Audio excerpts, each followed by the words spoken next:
ये कार्यक्रम सत्य घटनाओं से प्रेरित है। जिनके साथ ये घटनाएं घटी उसकी वास्तविकता उन्हीं तक सीमित है। भूत प्रेतों और असामान्य विषयों के होने पर चैनल कोई दावा नहीं करता और न ही प्रोत्साहन करता है। मुंबई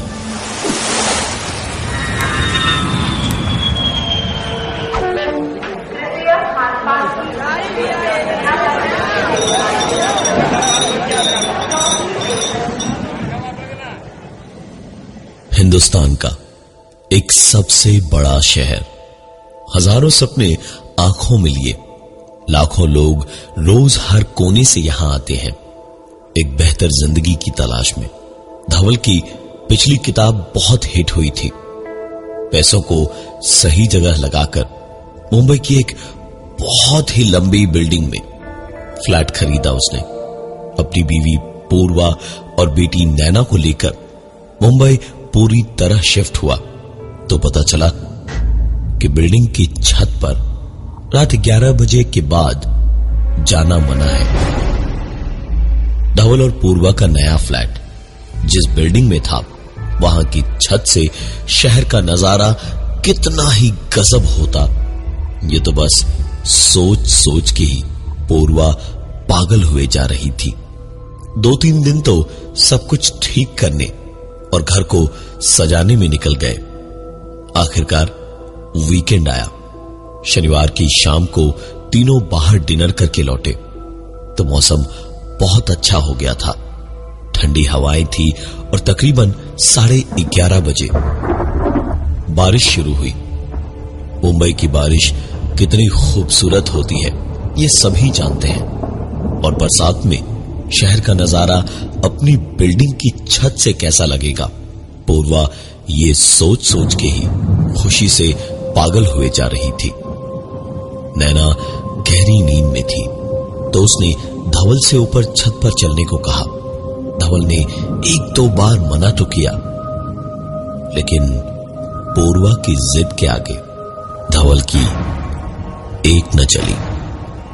पूर्वा उसे खींचकर आखिरकार छत पर ले गई। दोनों बारिश में काफी देर तक छत पर रहे। धवल पूरे वक्त यही देखता रहा कि आखिरकार रात को छत पर जाने से मना क्यों किया गया था, जबकि यहां तो कोई दिक्कत ही नहीं है। ये तो किसी भी दूसरी बिल्डिंग की छत जैसी ही छत थी। खैर, दोनों वापस घर आए और जिंदगी चलती रही। कुछ ही दिनों के बाद एक बार फिर से रात का ही वक्त था और इस बार धवल ने पूर्वा से कहा, चलो बारिश में अपना शहर देखते हैं। दोनों लिफ्ट से छत पर गए और छत पे पहुंच के देखा कि वो वहां पर अकेले नहीं थे। छत पर एक मियां बीवी पहले से थे, वहां बारिश का मजा लेते हुए। मुस्कुरा के हाय हेलो हुई तो धवल और पूर्वा को उन्होंने बताया कि उनका फ्लैट 4थे माले पर है और वो भी रात को छत ही देखने आए थे। हंसी मजाक और इधर उधर की बातों में थोड़ा वक्त बीता। धवल और पूर्वा अपने फ्लोर पे उतरे तो उनको अपने घर कभी भी चाय पे आने का न्योता देके वो लोग नीचे अपने फ्लोर पर चले गए। अपना नाम उन्होंने पीयूष और मीनू बताया था। धवल और पूर्वा खुश थे कि चलो किसी से जान पहचान तो हुई। नहा धोकर पूर्वा सोने के लिए चली गई और धवल ने टाइपराइटर पर अपनी किताब के पन्ने टाइप करने शुरू किए ही थे जब अचानक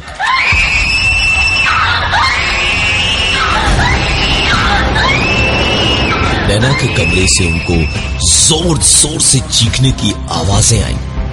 दोनों दौड़े दौड़े नैना के कमरे में पहुंचे तो देखा नैना अपने पलंग पर डरी कांपती हुई सी बैठी थी।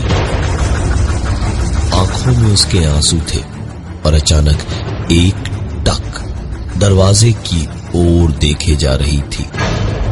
पूर्वा ने जोर से नैना को गले लगा लिया और कहा, घबरा मत, मैं हूं ना यहाँ, तू चिल्लाई क्यों? धवल ने भी नैना के सर पे हाथ फिराकर कहा, हाँ बेटा बताओ क्या हुआ, चिल्ला क्यों रही थी तुम?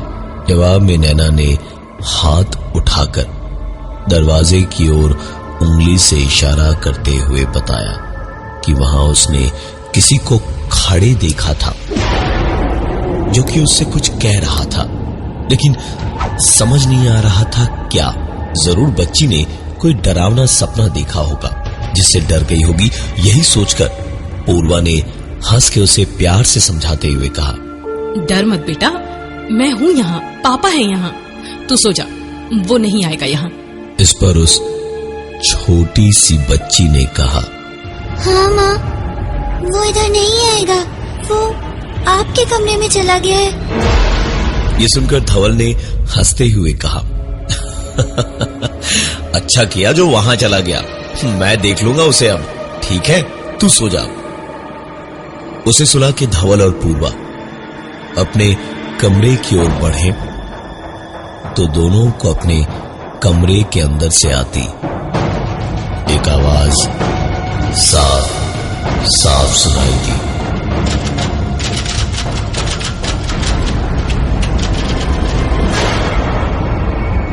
धवल ने पूर्वा को कमरे के बाहर ही रोका और कमरे के खुले दरवाजे से अंदर झांका। लाइट जली हुई थी और पूरा कमरा खाली था, अंदर कोई भी नहीं था। पूर्वा और धवल को सारी रात नैना की फिक्र में नींद नहीं आई। एक दो दिन और बीते। अब ये नई जगह भी बिल्कुल घर जैसी हो चुकी थी इनके लिए। रात का वक्त था, तकरीबन 1:30 बजे थे। धवल पूर्वा अपने कमरे में और नैना अपने कमरे में आराम से सो रहे थे जब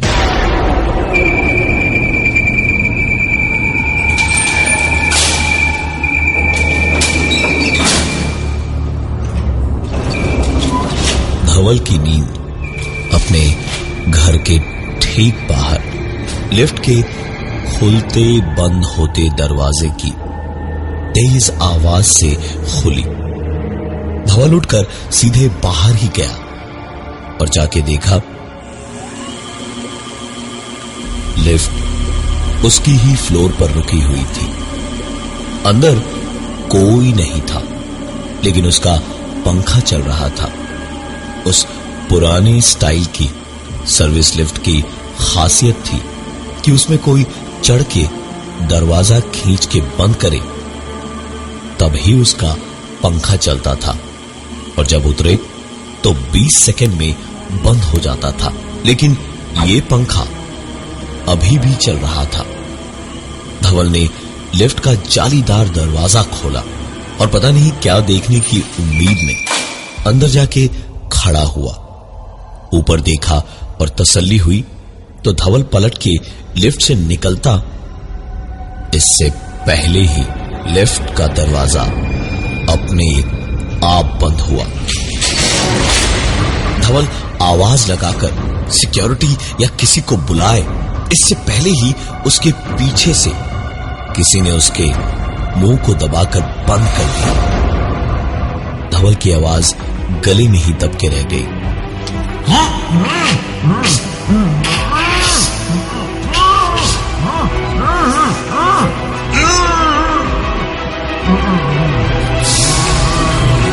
लिफ्ट बहुत तेजी से नीचे जाने लगी और धवल की आंखों के आगे अंधेरा घना होते होते धवल पूरी तरह से बेहोश हो गया।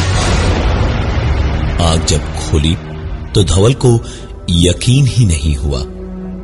वो अपने कमरे में अपने बिस्तर पर आराम से सोया हुआ था और पूर्वा बाहर किचन में रोज की तरह गुनगुनाती हुई नाश्ता बना रही थी। धवल तुरंत चिल्लाया, पूर्वा मैं वापस कैसे आया? कौन लाया मुझे? मैं तो बेहोश हो गया था लिफ्ट में।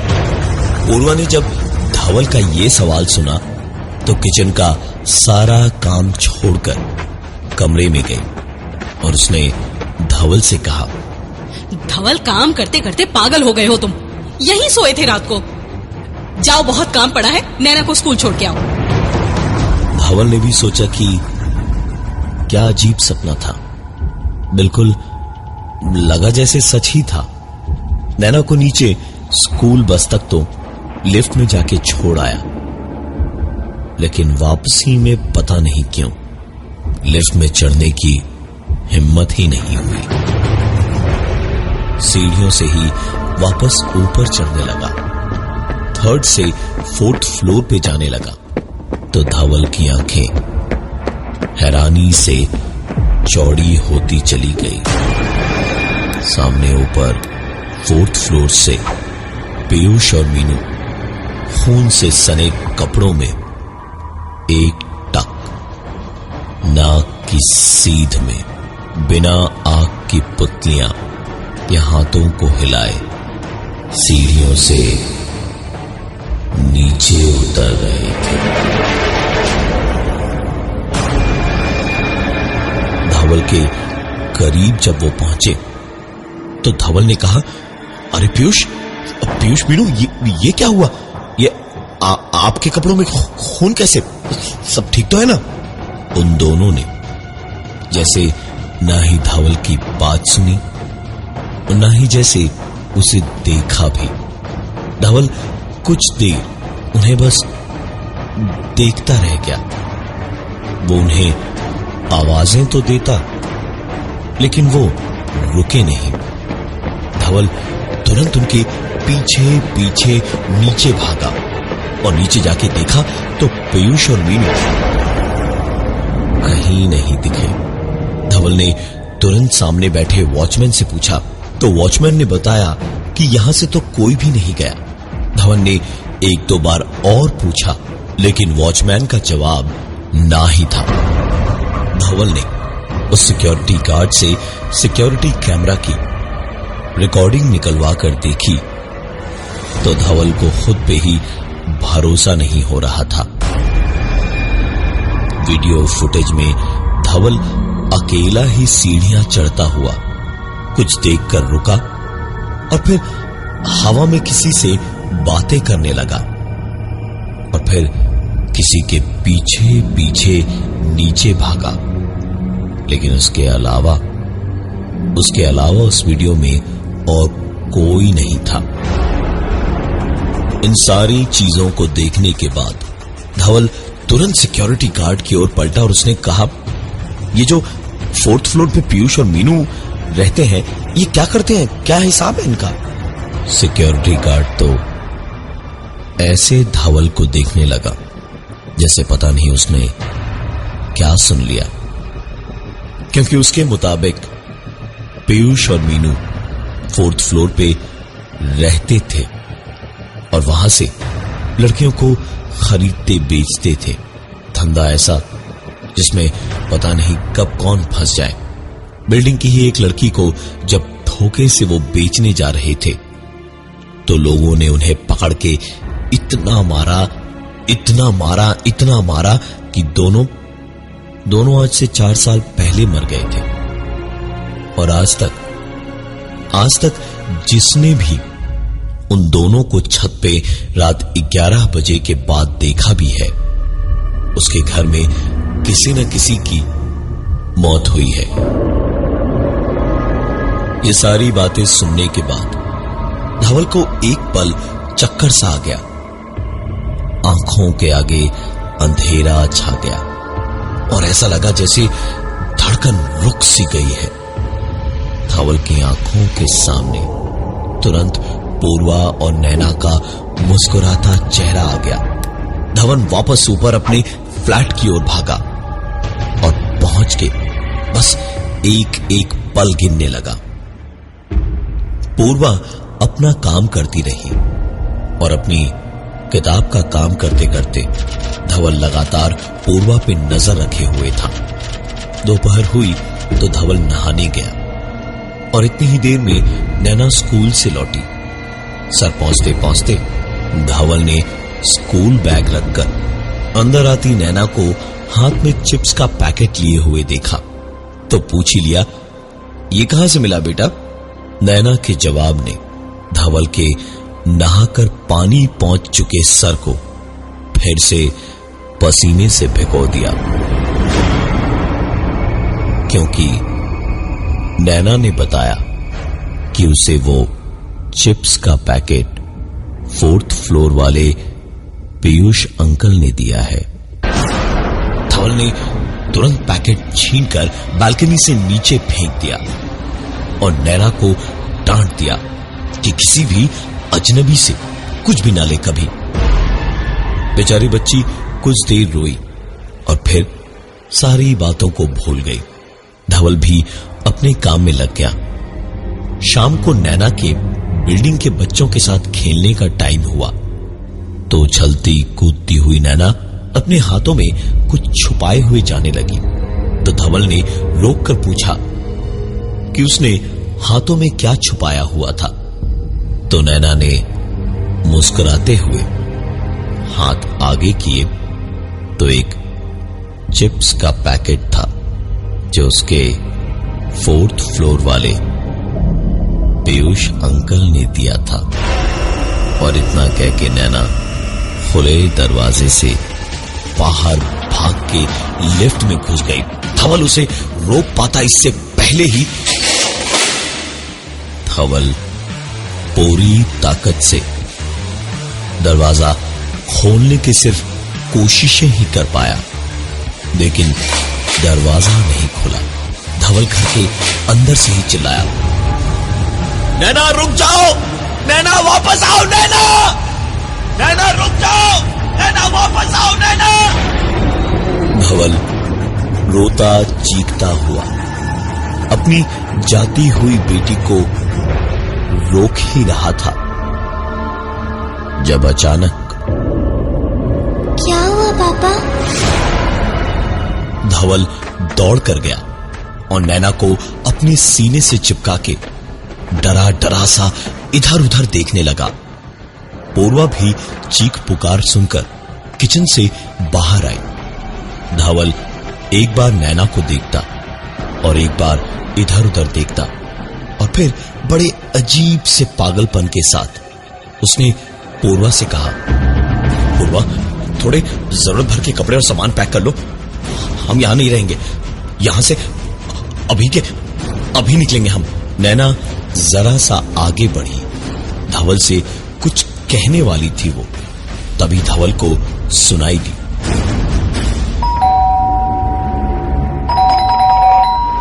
धवल ने पूर्वा की गोद में अपनी बेटी नैना को दिया और दरवाजे की ओर बढ़ा। धवल दरवाजा खोलने जा रहा था तो एक पल को न जाने क्यों रुका और आई होल से झांक कर देखा और देखते ही उसे लगा जैसे उसकी आंखों के आगे अंधेरा सा छा गया, क्योंकि बाहर पीयूष और मीनू वैसी ही पथराई आंखें और पथराए से होंठ लिए खून से सने कपड़ों में खड़े थे और डोरबेल बजाए जा रहे थे। धवल तुरंत पलटा और एक दो पास रखी कुर्सियां उठाकर दरवाजे के हैंडल से अटका के लगा दी, जिससे दरवाजा तोड़ न पाए बाहर से। डोरबेल बजे जा रही थी और अब धवल पूर्वा की ओर पलट के बोला, बाहर मीनू और पीयूष खड़े हैं, वो नैना और तुम्हें मुझसे दूर ले जाएंगे। तुम लोग अंदर छुप जाओ, मैं अभी तुरंत सिक्योरिटी को बुलाता हूं। तो अंदर जाओ तुम लोग। पूर्वा के लिए ये सब बहुत हो गया था। उसने गुस्से में रोते रोते उससे कहा, कब तक धवल, कब तक? अपनी कहानियों में इतना मत खो जाओ कि उन्हीं में जीने लगो। तंग आ चुकी हूं इन सब से। अरे कोई नहीं है हमें तुमसे दूर करने वाला। कौन पीयूष, कौन मीनू? धवल की आंखों में जैसे गुस्से से खून उतर आया था कि उसकी बात पूर्वा कैसे नहीं मान सकती। गुस्से से दांत भींचकर धवल ने कहा, तुम मीनू और पीयूष को भूल गई? हाँ? अरे वही तो छत पर मिले थे हमें, वो जो 4 तल्ले पर रहते हैं पीयूष और मीनू, उन्हीं की बात कर रहा हूं मैं। पूर्वा अपनी बेटी नैना को उसके कमरे में छोड़ ही आई थी और उसके बाद अपना सर पीटती हुई जमीन पर बैठ गई और रोते हुए उसने कहा, बस करो धवल, कोई नहीं मिला था तुम्हें छत पे। मैं तो गई भी नहीं कभी तुम्हारे साथ। छत पे रात को जाना मना है, भूल गए तुम? धवल मैं भी इंसान हूँ, थक चुकी हूँ अब इन सब से। जीना दुश्वार हो गया है मेरा। वो भूल गई? तंग आ चुकी हूँ इन सबसे। कब उन्हीं की बात कर रहा हूं मैं। पूर्वा और धवल के बीच बात इतनी बढ़ गई कि पूर्वा बात कहते कहते ही बालकनी तक गई और एक बार पलट के धवल को जी भर के देखा और फिर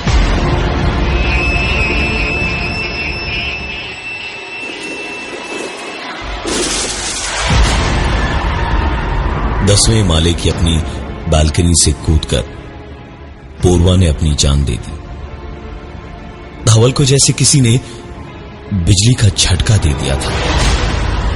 वो धीमे कदमों से बालकनी तक गया और पता नहीं किस उम्मीद से नीचे झांक कर देखने लगा, लेकिन दिखाई उसे वही दिया जो सच था।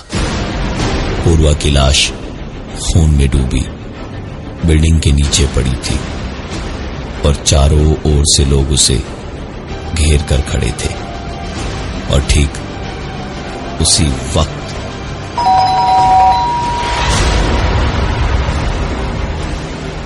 दरवाजे की घंटी फिर से बजी। धवल ने तुरंत नैना के कमरे का दरवाजा बाहर से बंद किया और आई होल से झांका तो देखा दरवाजे पर इस वक्त पीयूष और मीनू पीछे खड़े थे और एक जख्मी पूर्वा डोरबेल बजा रही थी। धवल सर से पांव तक पसीने से भीग चुका था। धवल अपनी आवाज, धड़कन और सांस सब रोके हुए दरवाजे के इस पार था और सिर्फ नैना के लिए ऊपर वाले से दुआ मांग रहा था। और शायद उसकी दुआ सुन भी दी गई। पूर्वा, पीयूष और मीनू तीनों पलटे और सीढ़ियों से उतरने लगे। धवल ने दरवाजा खोला और झांका तो पूर्वा ने सीढ़ियों से उसे पलट के देखा और बस चुप रहने का इशारा किया।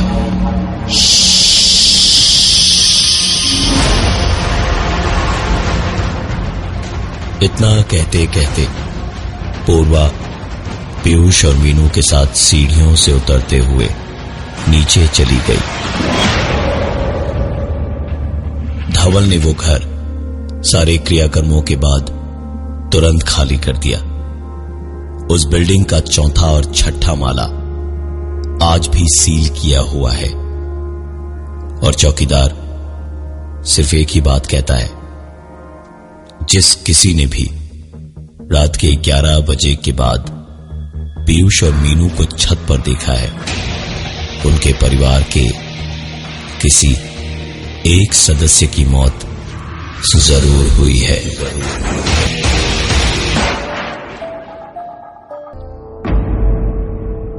और ये थी आज की एक कहानी ऐसी भी।